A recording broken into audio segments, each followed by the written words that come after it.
이제 고등학교 올라가면은 제일 많이 들어보신 얘기가 중학교 때랑은 완전 다른 차원이다 이런 얘기 많이 들어보셨죠. 근데 실제 맞거든요. 그럼 뭐가 진짜 다른지는 좀 아셔야 될 것 같아서 제가 한 3가지를 좀 정리를 해봤습니다. 우선은 평가 방식이 완전히 달라요. 지금 제가 그냥 샘플로 오늘 자료는 학교알림이랑 학교 홈페이지, 그 다음에 서울시 교육정보원이라는 데에서 이제 자료 좀 취합된 것들이라서 제 개인적인 주관적인 자료는 아니에요.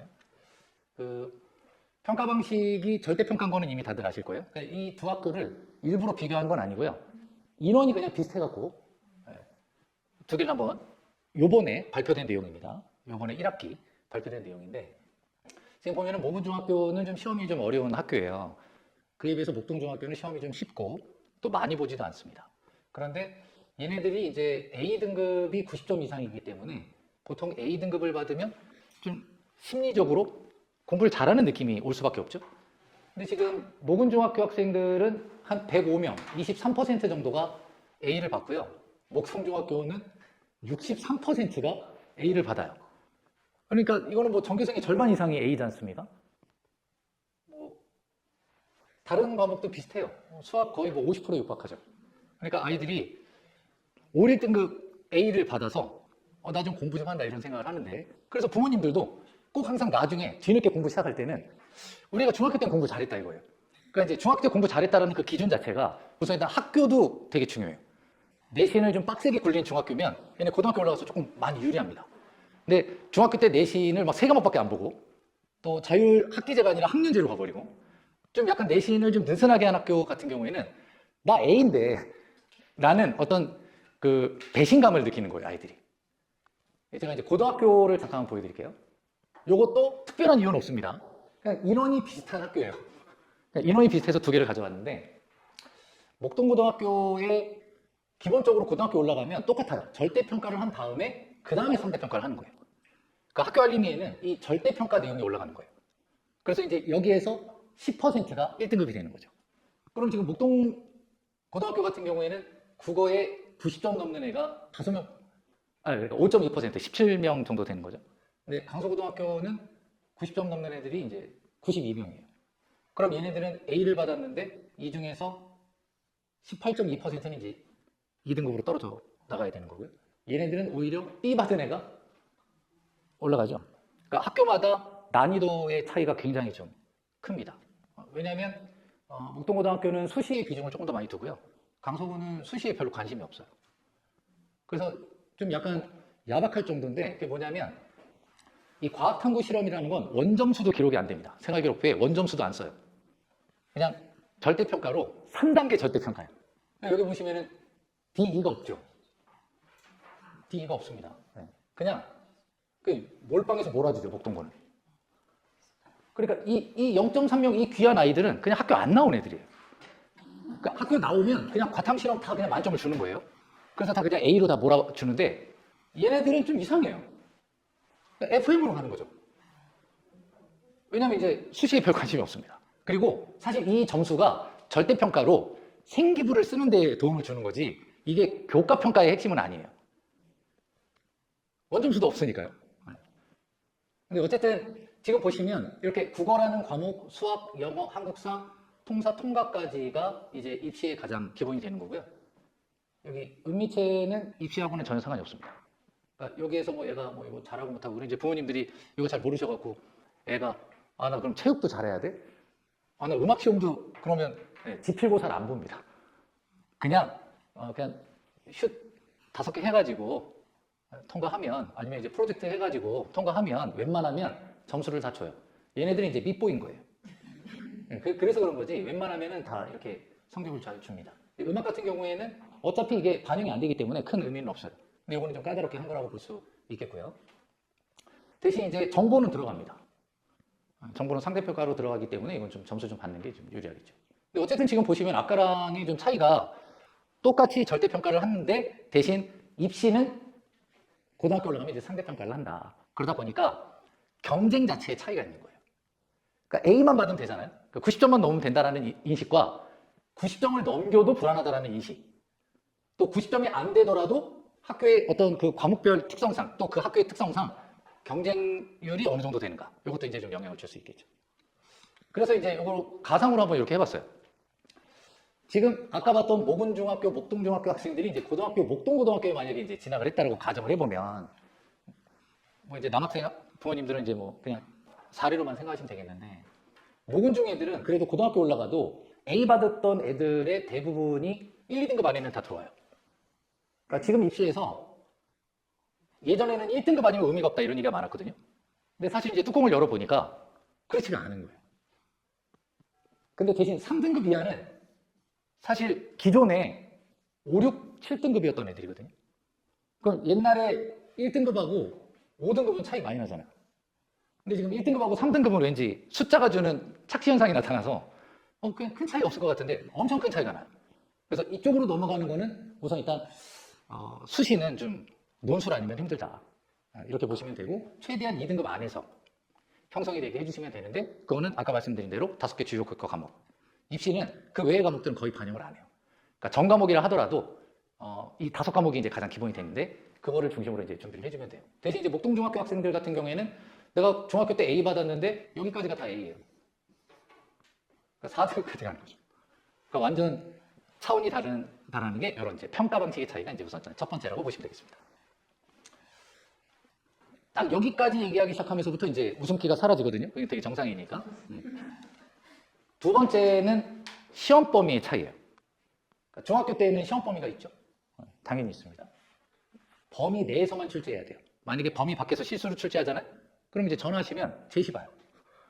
우리 반을 안 배웠는데 다른 반에서 배워가지고 지금 이건 뭐 제시 봐요. 고등학교는 얄짤 없어요. 그냥 그런 거예요.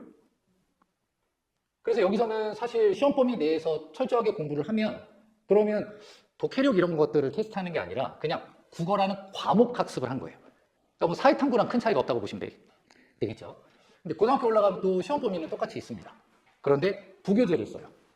그래서 10에서 30% 정도가 범위 밖에서 출제가 되는데 그럼 부교재도 시험 범위 있는 거 아니냐 이렇게 생각하시겠지만 그 부교재가 양이 엄청나게 많습니다.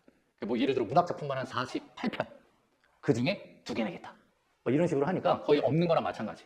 왜냐면 그래도 48편 다 공부하면 되지 않겠느냐라고 하지만 이게 수능 같으면 논리적으로 어떤 해석을 통해서 이해할 수 있는 여지를 주는데 내신은 보기를 똑같이 넣더라도 그 보기가 작품을 해석하는 정보가 아니라 이 작품을 잘 이해했다면 보기에 추가 정보를 통해 이끌어낼 수 있는지 맥락을 한번 또 이해해봐라 이런 식으로 약간 수능을 비슷하게 흉내를 내지만 결국 내신인 거예요.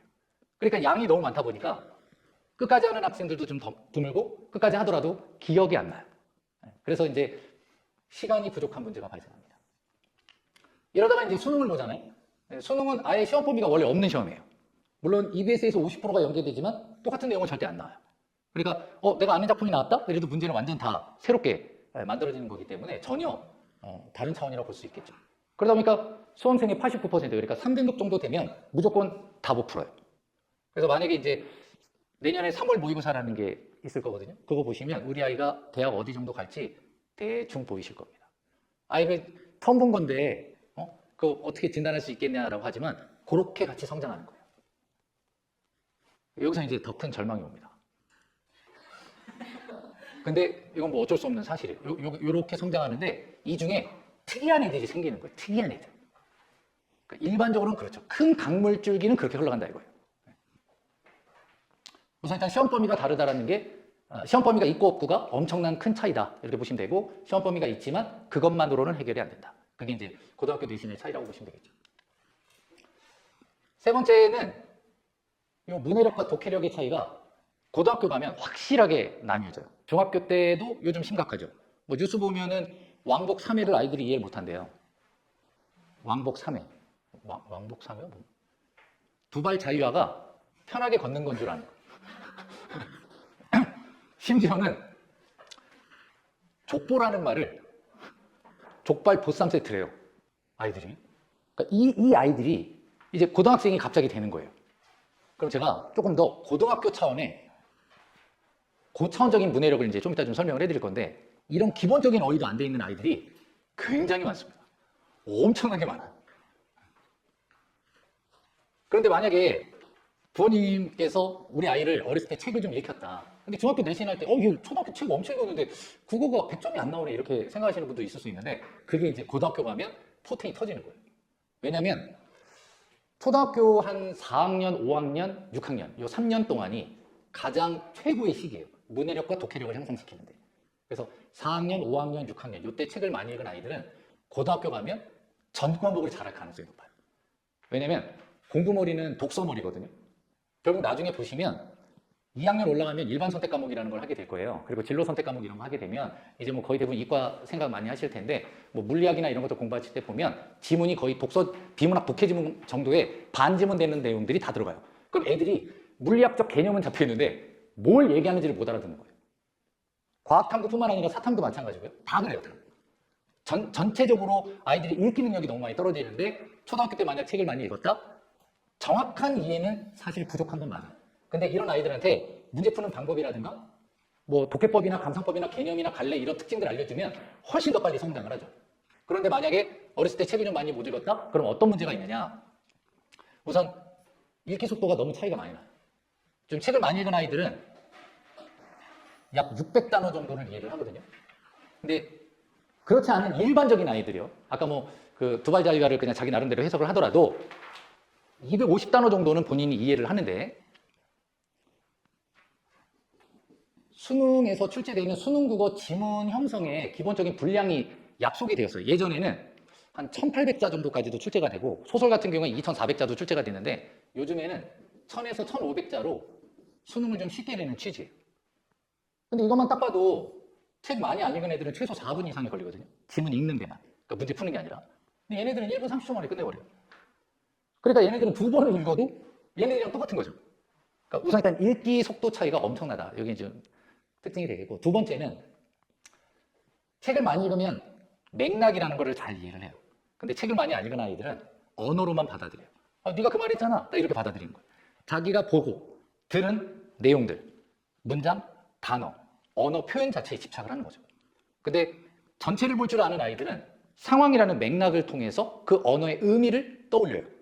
근데 그게 되게 어렵습니다.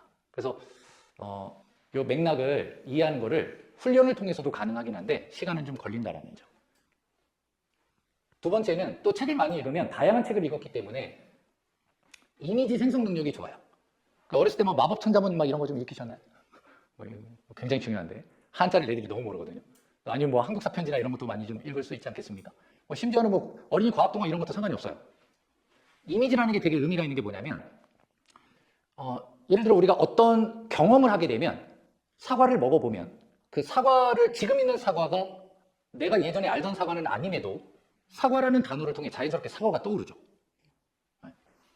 뭐 예를 들어 느티나무에 바람이 불면 느티나무가 정확히 어떻게 생긴지는 몰라도 느티나무에 잎이 있다라는 생각은 들잖아요. 그럼 흔들리는 게 떠오르지 않으세요? 그런 걸 이미지라고 하는 거예요.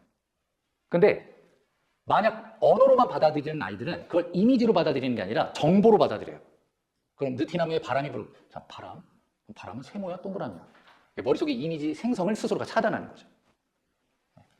이런 거는 그래서 이제 학원에서 이런 거를 이제 아이들 납득을 시키고 훈련을 시킨다.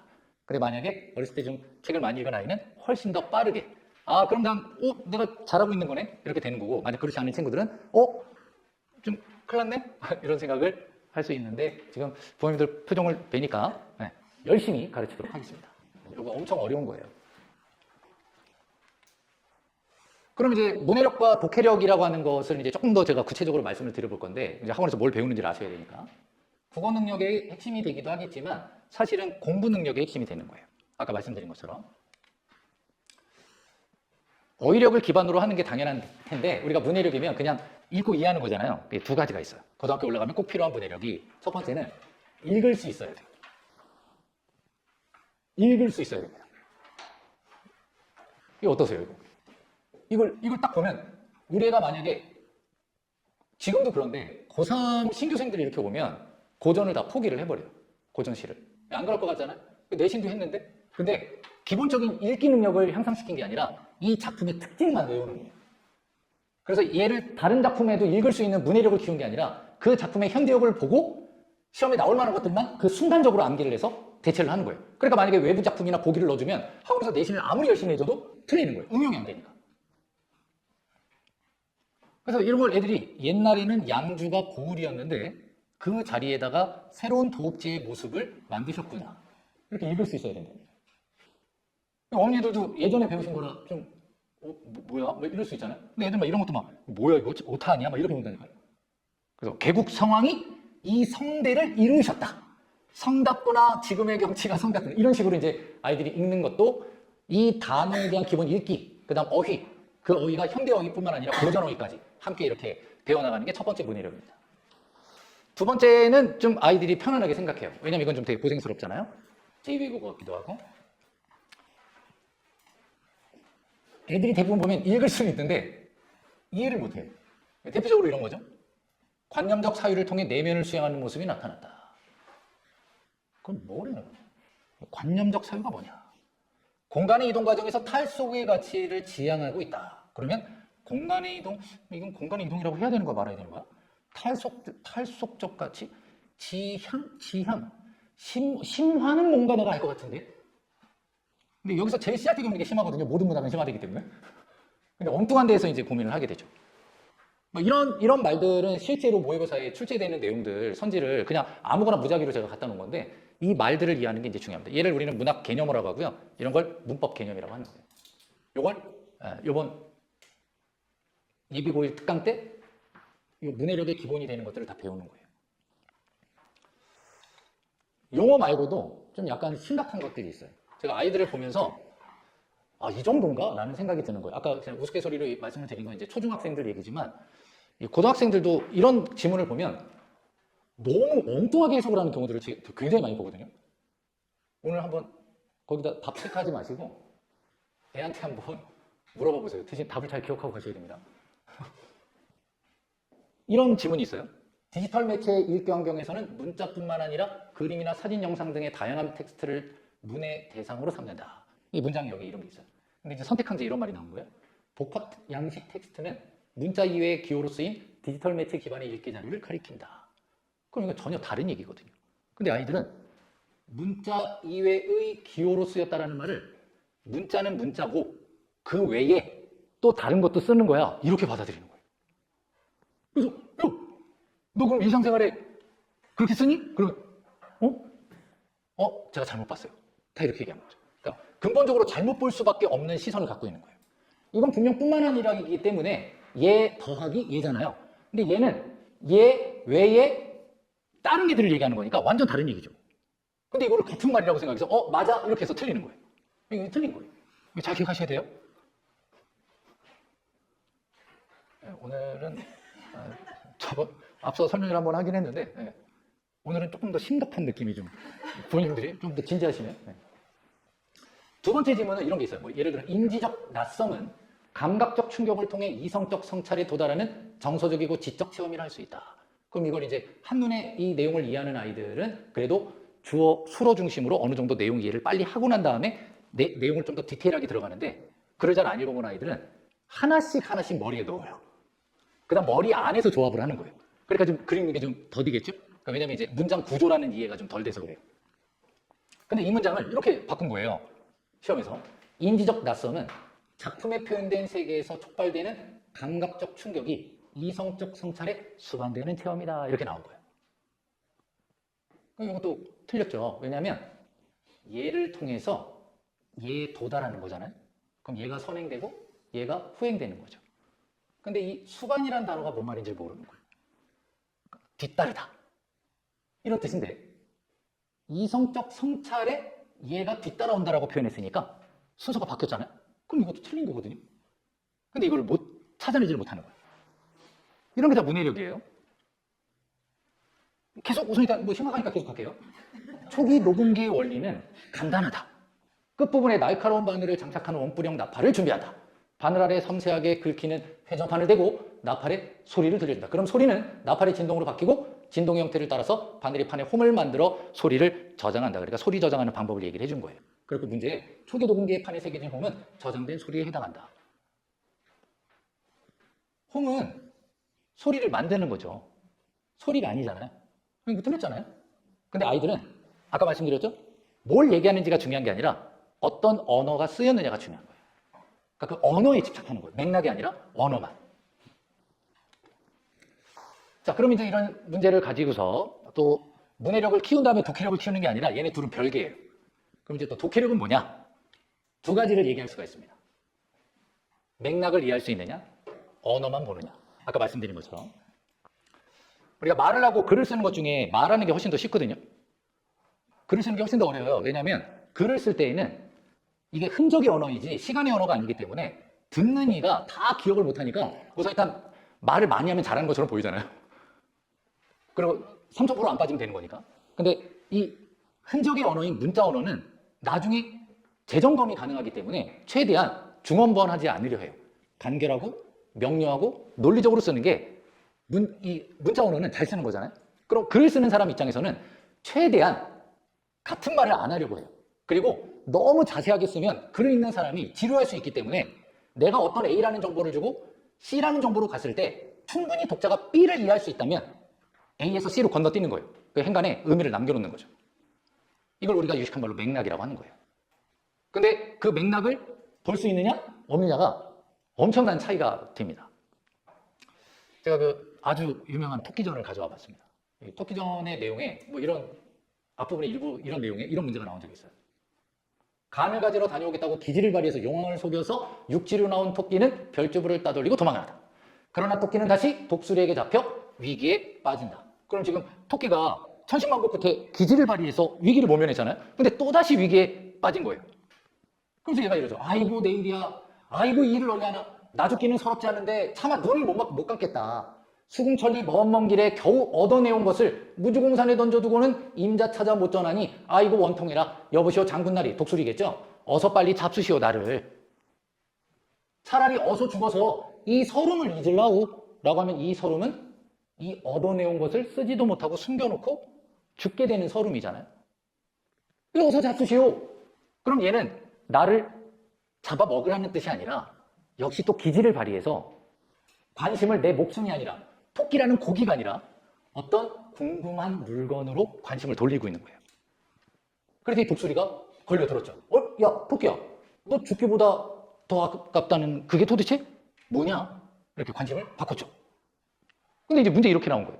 토끼가 차라리 어서 죽겠다며 이 서름, 지문 안에서 형성된 이 맥락을 출제자들은 국어는 다시 선지에다가 차용에다가 새로운 맥락을 만들어버려요.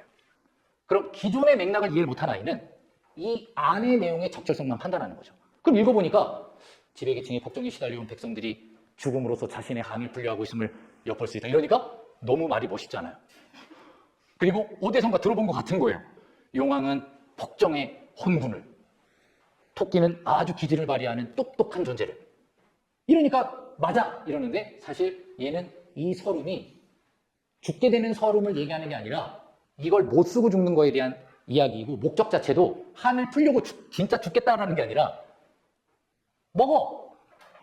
라고 하지만 실제로는 살고 싶은 욕구를 얘기하는 거죠. 그럼 이것도 이제 틀린 거죠. 아주 간단한 이야기. 그래서 좀 쉽게 다 X로 했어요. 어머니. 통일돼 있으니까 중간에 헷갈려하지 마세요. 자, 이제 또 하나의 독해력에서 중요한 요소가 있는데 그게 뭐냐면 얼마나 글을 읽고 기억을 할 수 있느냐예요. 사실 글을 읽었는데 기억이 안 난다면 안 읽은 거잖아요. 그러니까 근데 아이들은 거의 대부분 글을 확인 차원으로 읽어요. 아까 말씀드렸죠. 언어적 차원. 어떤 말이 나왔느냐 안 나왔느냐가 되게 중요한 요소예요. 그러다 보니까 제대로 된 의미 이해도 좀 부족하지만 더 큰 문제는 기억이 안 나니까 문제를 풀 때 뭘 읽었는지 안 떠오른대요. 그럼 지문으로 계속 왔다 갔다 하는 거죠. 그러니까 2차 독서만 수십 번을 하다 보니까 당연히 시간이 부족해지는 거예요. 예를 들어서 이런 지문이 있다고 쳐볼게요. 이런 지문이 나오면 기억할 수 없는 아이들은 좀 어디 학원에서 이상하게 배워가지고 제가 이거 처음에 고칠 때 그래서 손을 책상 밑에 내리고 읽게 만들거든요, 처음에. 근데 어떻게 하냐면 이런 걸 읽을 때 언어가 이해가 안 되니까 언어를 다른 기호로 바꿔버려요. 근데 그것도 외워야 되는 거잖아요, 그러면? 근데 그걸 외우는 게 아니라 심리적인 안정감. 내가 지금 이해하고 있다는 착각을 만드는 거예요. 그래서 예를 들어 수요는 가격이 상승할 때, 그러니까 뭐가 상승하는 게 중요한 게 아니라 올라간다라는 요것만 생각하고 싶은 거예요. 수요량이 감소해. 공급은 구별해보자. 가격이 또 가격이 상승할 때 공급량이 증가해. 오케이. 이걸 이해했다라고 착각을 하는 거죠. 그래서 우리 아이 만약에 글에 이런 식으로 돼 있잖아요. 그럼 잘못 배운 거예요. 글을 기억을 하려면 그게 아까 말씀드린 것처럼 그 이미지로 만들어져야 되는 거예요. 감각 언어는 특별한 노력을 하지 않아도 자연스럽게 이미지가 형성이 돼요. 예를 들어서 어부가 자연을 벗삼아 살면서 이제 달밤에 호수 위에 배를 띄워 나아갔어요. 그랬더니 이제 이 어부는 달 위에 있으면서 달 아래에 있어요. 자, 이런 그림이 전개가 되면 어머니들이 지금 제가 이미지를 연상하시라고 말씀을 드리고 얘기를 하니까 호수에 비친 달 위에 있는 거면서 호수 위에 떠 있는 달 그 사이에 있다는 게 자연스럽게 떠오르잖아요. 감각 언어는 이렇게 이미지가 큰 노력 없이 만들어지는 거예요. 근데 이건 감각이 아니잖아요. 이런 감각이 아닐 때에는 도식화를 시키든 영상화를 시키든 본인이 나름 노력을 통해서 이미지를 만드는 연습을 해야 돼요. 그러려면 당연히 배경식이 있어야죠. 그러니까 모든 배경식이 다 필요한 건 아닌데 이런 기본적인 이미지 생성의 배경식이 필요하다는 거예요. 그럼 예를 들면 수요는 가격이 상승할 때 수요량이 감소한다고 그랬으니까 당연히 수요는 반비례하는 거죠. 양과 가격의 반비례하는 거예요. 그럼 각각의 축을 스스로가 만들고 이런 걸 이제 연습을 시키면 자연스럽게 만들잖아요. 그럼 공급은 우상향하고 그럼 자연스럽게 그 다음 문장에서 뭐 공급이 증가하면 그럼 이쪽으로 이동하면 아 그럼 가격은 떨어지겠구나 이렇게 자연스럽게 이해가 돼야 돼요. 근데 안 그러면 얘는 또 그 밑에 가서 공급이 증가하면 그럼 가격이 떨어져 이런 식으로 가면 좀 공급이 증가하는데 가격이 왜 떨어지지? 여기서부터 이해가 안 되기 시작하는 거죠. 자 그런 겁니다. 자, 여기까지 우선 일단 독해력 능력이 뭔지 아시겠죠? 이런 걸 배우는 거예요. 그러니까 그냥 대충 문제 많이 풀면 성적이 오를 거다 이런 개념으로 생각하시면 안 됩니다.